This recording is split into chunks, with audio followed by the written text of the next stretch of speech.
पश्चिम बर्धमान को बांकुड़ा से जोड़ने के लिए दामोदर नदी पर ब्रिज बनाने के लिए लंबे समय से मांग की जा रही है। आज नई दिल्ली से विशेषज्ञों की एक टीम आई थी जिसने दामोदर नदी में जेटी बनाने के विषय पर परीक्षण किया। यहां पर भारतीय जनता पार्टी के विधायक अग्निमित्रा पाल भी मौजूद थी।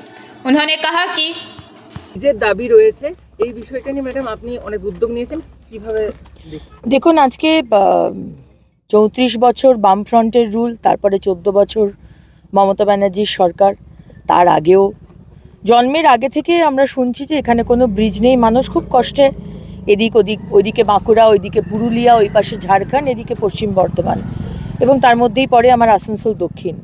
মানুষ খুব কষ্টে আছে এবং এই যে সাঁকোটা দেখছেন এটা একটা টেম্পোরারি পুরনো কাঠ দিয়ে বানানো। প্রতি বছর টেন্ডার হয়, তৃণমূলের কোনো নেতার সুবাদে কেউ একজন টেন্ডার পায় এবং বর্ষাকালে দামোদর হিংস্র হয়ে ওঠে, চারিদিকে ফ্লাডিং হয়ে যায় এবং সেখানে এই ব্রিজটাও ভেঙে চুরমার হয়ে ভেসে যায়। তখন মানুষ ছোট ছোট নৌকো আছে, সেই নৌকোতে তারা পারাপার করে জীবনের রিস্ক নিয়ে। যখন বাকি মাসগুলো গরমকালে এই ব্রিজ দিয়ে যাতায়াত করে এবং প্রচুর মানুষ আজকে বাঁকুড়া থেকে ইস্কো কারখানায় কাজ করতে আসছে, বিভিন্ন কারখানা রয়েছে এখানে, সেখানে কাজ করতে যাচ্ছে। একটাই বাঁকুড়া থেকে এদিকে আসারই একটাই সাঁকো, নয়তো ঘুরে আসতে গেলে প্রায় 60 কিলোমিটার ঘুরে আসতে হয়।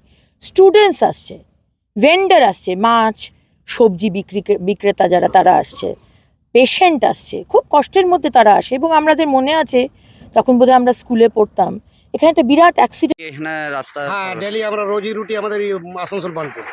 তো কি জন্য আপনারা এই দামোদর ওই পারেও তো আপনাদের বাজার হাট সব কিছুই রয়েছে, এই পারে আসবার জন্য কতটা তাও আপনাদের ঘুরে আসতে আপনার 12 কিলোমিটার আসতে হয়। 12? আর আসানসোল যেতে আপনার মোট 25 কিলোমিটার পড়ে। তো এই যে ডেলি যাওয়া আসা করেন, হ্যাঁ, কতটা জীবনে ঝুঁকি নিয়ে? পুরো ঝুঁকি নিয়ে আজ্ঞা, জীবনের কোনো মূল্য নেই, পড়ে গেলেও মরতে পারি আর হাটফেল করেও মরতে পারি ব্রিজে। তো এইটা তো মানে শুধু গ্রীষ্মকাল পর্যন্তই আপনাদের এই সেতু আপনাদের এইখানে এসেছিল দিল্লির থেকে, হ্যাঁ, তো ব্রিজটা হলে পরে কি আপনাদের কি সুবিধা হবে? অনেক সুবিধা হবে।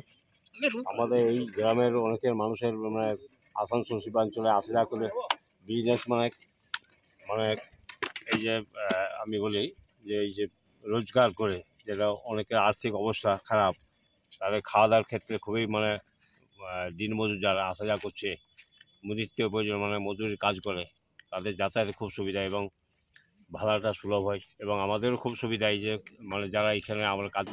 हालांकि इस बारे में जब हमने टीएमसी पार्षद अशोक और रुद्र से बात की तो उन्होंने कहा कि হ্যাঁ, এই ব্রিজ যাতে সহযোগিতা করছে না বলেই কিন্তু বারবার আবেদন করা হচ্ছে, কিন্তু কোনো তৃণমূল যদি সহযোগিতা না করতেন তাহলে ওই সেন্ট্রালের ব্রিজ ওয়েজেসে ডাইরেক্টরকে নিয়ে আসতে পারতেন।